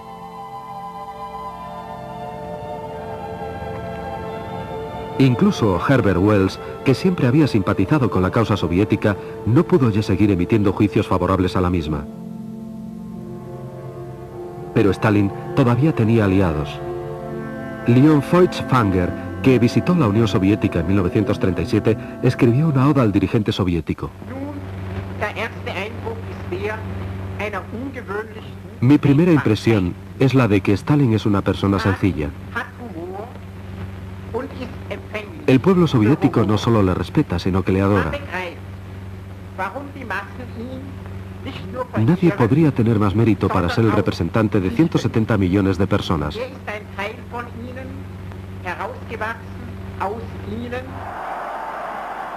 Feuchtwanger era uno de los que creía que el socialismo era el remedio de los problemas del mundo moderno.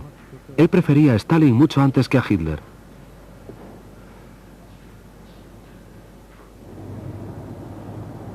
Stalin se había convertido en el auténtico dueño de Rusia. Para él, el terror era una herramienta de uso común para la administración del Estado. Pero necesitaba nuevos ejecutores porque ya iba siendo hora de eliminar a los testigos de sus más recientes crímenes.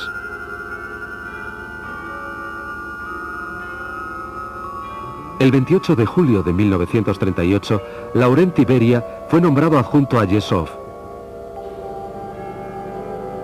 A diferencia de otros protegidos de Stalin, Beria no era solamente uno del apparatchik del partido, era además miembro de la policía secreta. En los años 20, su falsedad, insidia y fenomenal energía permitieron a Beria labrarse una rápida carrera en la Checa de Georgia.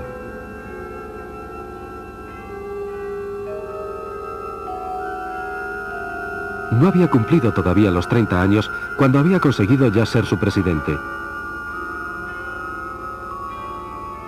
En 1929 fue nombrado plenipotenciario de la OGPU para toda Caucasia.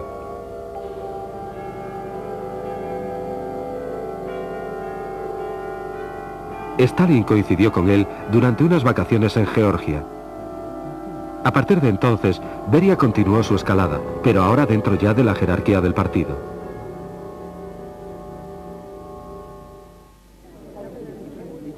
En 1931 fue nombrado primer secretario del partido en Georgia y en solo 5 años pasó, en palabras de Stalin, a establecer el orden propiamente dicho en la República.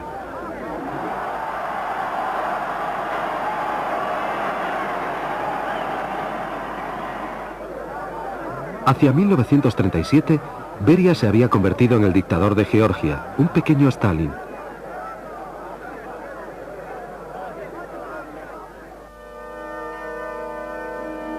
Se deshizo de todos sus oponentes, entre ellos del favorito de Stalin, Néstor Lakova, dirigente de la autonomía de Abjasia.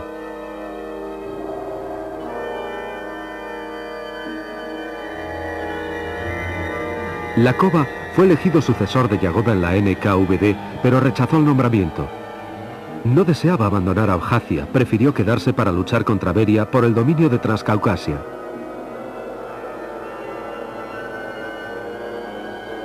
En 1936, Beria le envenenó en el curso de una comida.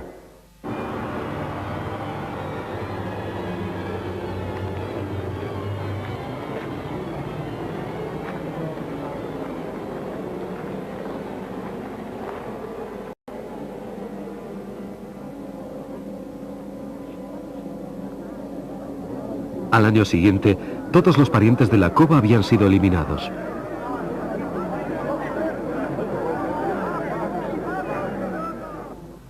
Cuando Stalin llamó a Beria a Moscú, este fue a verle sin ningún tipo de vacilación. Pasó a ser nombrado adjunto de Yezhov y se hizo inmediatamente con el poder.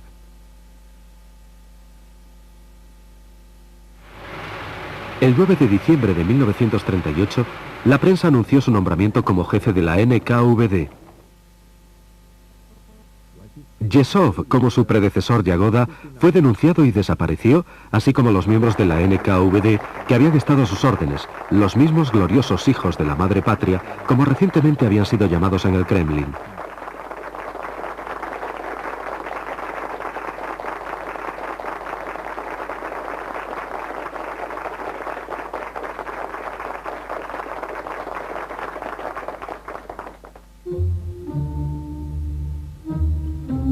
Beria anunció un clima político más templado. Varias docenas de prisioneros del Gulag fueron liberados, entre ellos Konstantin Rokossovsky, Andrei Tupolev y Lev Landau. Pero nuevos prisioneros ocuparon su lugar.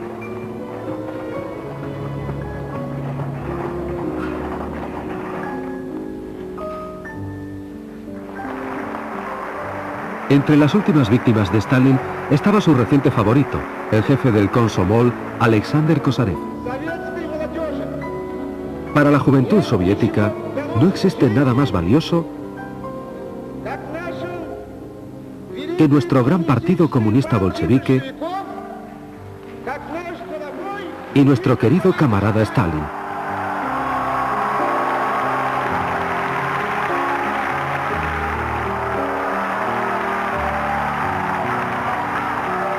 Kosarev, el espíritu de la lealtad, fue repentinamente condenado porque el Komsomol había fallado a la NKVD no entregándole enemigos. En noviembre de 1938, Beria en persona fue a arrestarle a su casa. 3 meses más tarde, Kosarev fue ejecutado.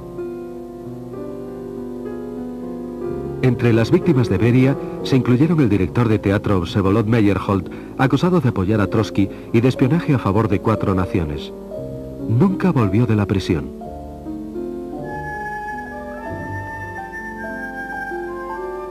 Su mujer, la actriz Zinaida Reich, fue acuchillada hasta la muerte por los asesinos de la NKVD. El periodista Mikhail Kolstov y el escritor Isaac Babel fueron acusados de actividades antisoviéticas y protrotskistas y fueron fusilados. Antes de su ejecución, la NKVD los había interrogado intentando obtener pruebas que incriminaran a otros intelectuales.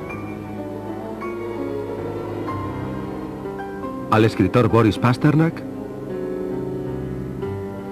a Yuri Olesha, a Ilya Ehrenburg y al compositor Dmitri Shostakovich. La policía secreta preparó otro juicio para la galería.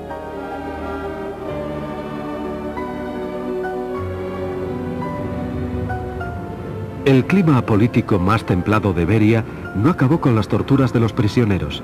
Beria participaba en ellas personalmente. Calladamente, los camiones encargados del reparto del pan se llevaban los cadáveres de los que habían perecido al crematorio. Sus cenizas eran esparcidas por los campos de una granja colectiva cercana a Moscú.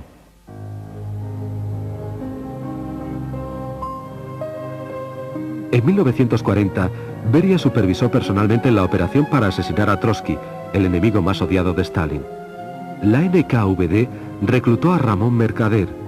El español golpeó a Trotsky en la cabeza con un pico de montaña en su estudio de la Ciudad de México. El 21 de agosto, Trotsky murió.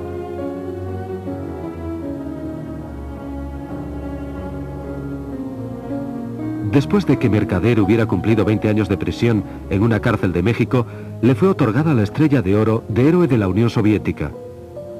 Murió en Cuba en 1978 y fue enterrado en Moscú con el nombre de Ramón Ivanovich López.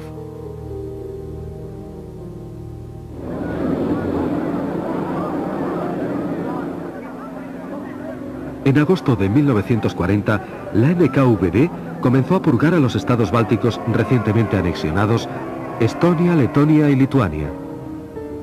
En octubre, todos los sospechosos de albergar sentimientos antisoviéticos fueron exiliados. Otros más le siguieron en 1941 y de nuevo otra vez en 1944. En total, más de 700.000 personas.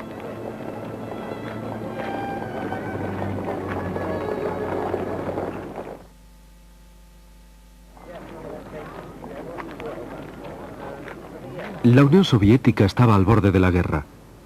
El servicio secreto militar era el área de responsabilidad del comisario de defensa Semyon Timoshenko, pero era Beria quien tenía la información más actualizada sobre la próxima invasión nazi. Él y Stalin fueron los responsables de la catástrofe militar de 1941. Stalin rehusó enterarse de los planes de ataque de Hitler y Beria ignoró intencionadamente la evidencia que en aquellos días iba en aumento. Incluso pocas horas antes del asalto nazi, Beria se quejaba ante Stalin de que los espías estaban tratando de sembrar el pánico.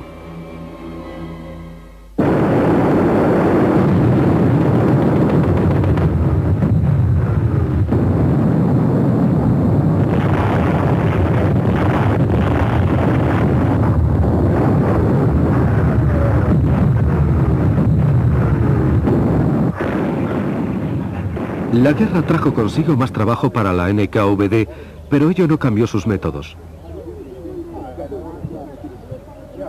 Inmediatamente después del comienzo de la guerra, los trenes empezaron a transportar prisioneros al Gulag. Sus delitos eran diferentes esta vez: crear pánico mediante rumores, no haber entregado receptores de radio ni sus piezas, etc.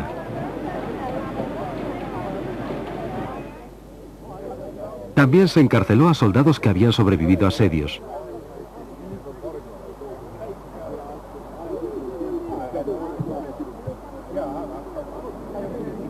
Civiles de territorios ocupados y a los que habían sido prisioneros de guerra de los alemanes.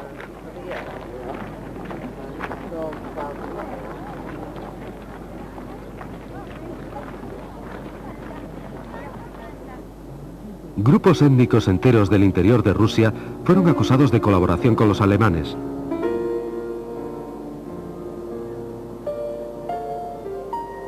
Rusos de procedencia alemana, calmucos, chechenos y otros fueron realojados en las estepas de Siberia, Kazajstán y en el lejano norte.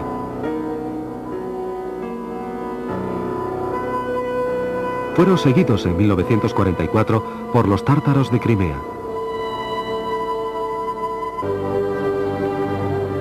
Justo en la retaguardia, la NKVD creó pelotones de fusilamiento, el Smersh, con autoridad ilimitada para ejecutar a los traidores, desertores y a cualquiera que retrocediera ante el enemigo.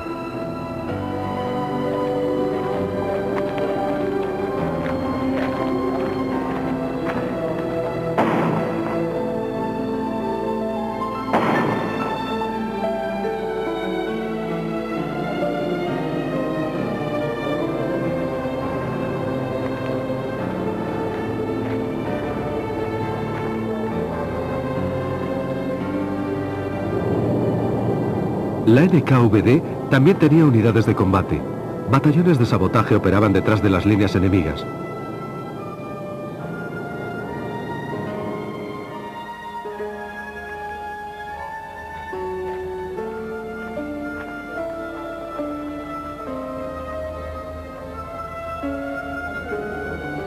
La NKVD dirigía grupos de resistencia y unidades de guerrilla en los territorios ocupados por el enemigo.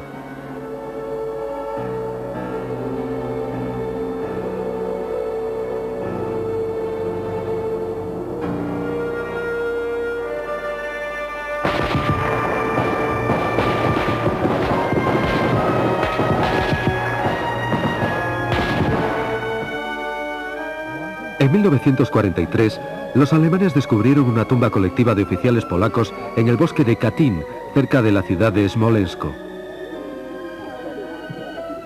Se responsabilizó a la NKVD. Después de que Smolensk fuera liberada, Beria creó una comisión de investigación que debía determinar que los polacos habían sido ejecutados por los alemanes, aunque para ello tuviera que ocultar las pruebas en contra.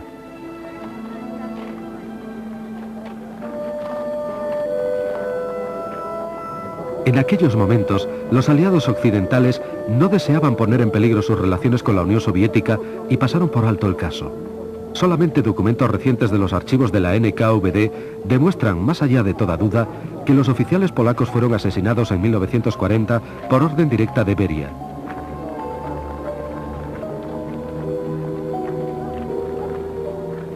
También ordenó ejecuciones de prisioneros polacos en los campos de concentración cercanos a Kalinin y Kharkov. Un total de más de 22.000 oficiales polacos murieron. Cuando la guerra se acercaba a su final, había más de 2 millones de prisioneros de guerra alemanes en Rusia. La NKVD tenía que utilizar esta fuente de mano de obra. Pero solo representaba una fracción de los trabajadores forzosos que se emplearon en los proyectos de construcción más urgentes y difíciles. La mayoría eran convictos soviéticos. Su número aumentaba constantemente. Prisioneros de guerra que volvían de los campos de concentración alemanes eran enviados al Gulag.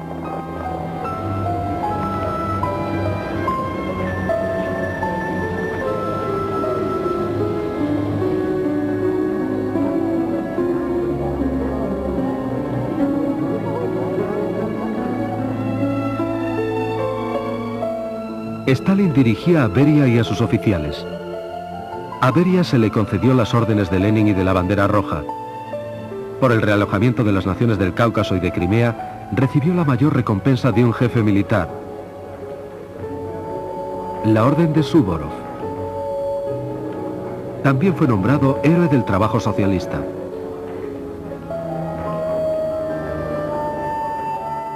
Poco después de la guerra, Beria, que solamente había ido al frente 2 veces, fue ascendido a mariscal de la Unión Soviética. Acompañó a Stalin a la conferencia de Potsdam y fue designado para inspeccionar las factorías de la derrotada Alemania. Stalin continuó ascendiéndole. En 1946, Beria concentraba su trabajo en el Politburó y en el Ministerio de Asuntos Exteriores.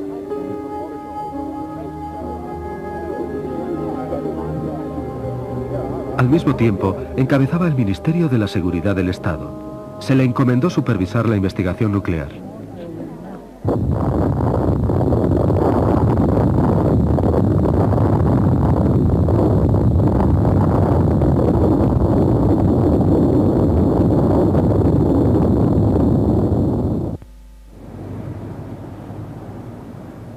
El terror continuó con la ayuda de los fieles subordinados de Beria.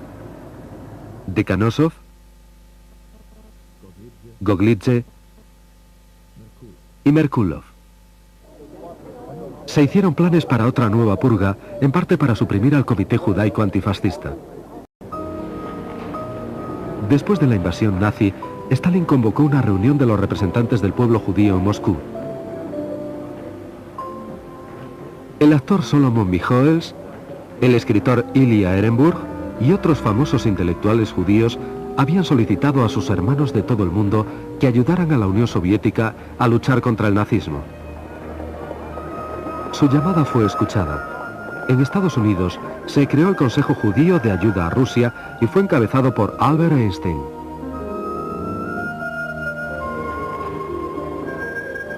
Después de la guerra el comité ya no era necesario.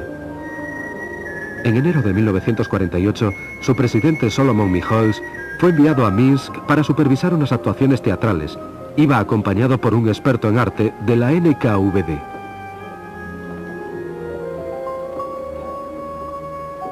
Michoels nunca volvió de aquel viaje. Murió en un accidente de coche. Muchos otros miembros del comité fueron arrestados. Algunos murieron durante los siguientes 3 años de interrogatorios. El resto fueron ejecutados en 1952. En los últimos años 40, Beria se preparaba para ampliar su poder. Pero sus propósitos se vieron dificultados cuando su más íntimo aliado, Georgi Malenkov, perdió su puesto de secretario del Poder Central al tiempo que el favor de Stalin. En su lugar, fue ascendido Andrei Sedanov, que era el principal oponente de Beria. Con él, su ala política obtuvo puestos clave. Pero en 1948, Sedanov murió súbitamente y Malenkov volvió a su antiguo puesto. Juntos, Beria y Malenkov podían controlar a todos los miembros del partido y de esta manera dominar el país entero. Solamente Stalin tenía un poder mayor aún. Pero el 1 de marzo de 1953 sufrió un ataque al corazón y murió poco después en su dacha.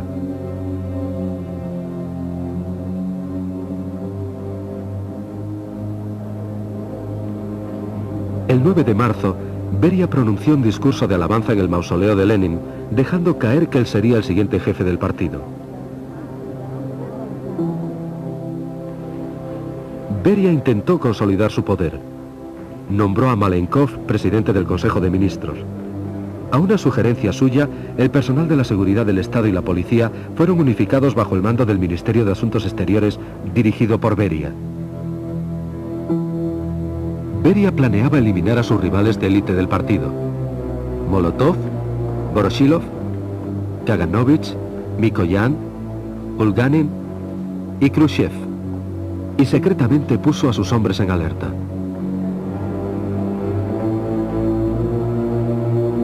El plan falló. Dos diputados de Beria, Sergei Kruglov e Iván Serov, le traicionaron e informaron a Nikita Khrushchev del golpe que se preparaba. Khrushchev se adelantó a Beria y consiguió enseguida el apoyo de todos los dirigentes del Comité Central, en particular de Malenkov y Georgy Zhukov, adjunto al ministro de Defensa. Por orden de Khrushchev, Beria fue arrestado en el Kremlin el 26 de junio de 1953. Medio año más tarde, fue ejecutado.